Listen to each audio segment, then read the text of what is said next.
Loving Mary, heaven's ball, you are the joy of our reign. Hail Mary.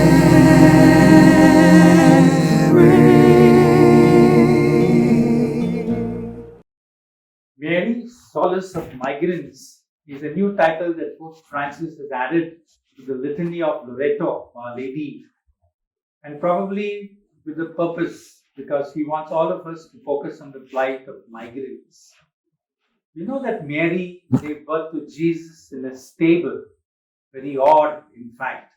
Why did she have to give birth to Jesus in a stable? Because there was no place for them in the inn.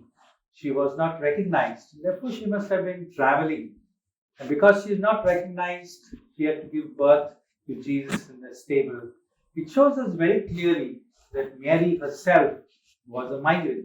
She had to go from the hill country of Judea down to Bethlehem. From Bethlehem afterwards to protect the newborn Jesus. She had to go to Egypt and come back to the Holy Land and settle at Nazareth. A lady who was really a migrant at the core.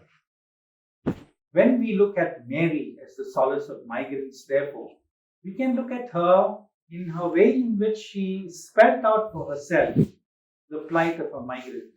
One thing we know there was she was always confident in herself.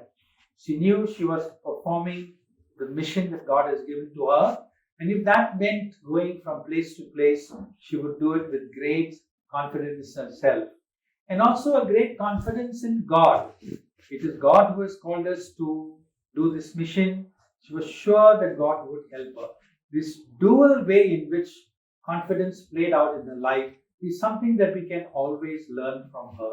And therefore, now, when we are looking at Mary, the solace of migrants, I think it's a reminder for us to interact much more closely with migrants with two aims in mind. One thing is that we can reach out to migrants, particularly when they have very great needs that we can help them with, and also to learn from them. Like Mary, if we can learn how they are confident in themselves, confident in God who's helping them, we too can become very good and deeply spiritual people.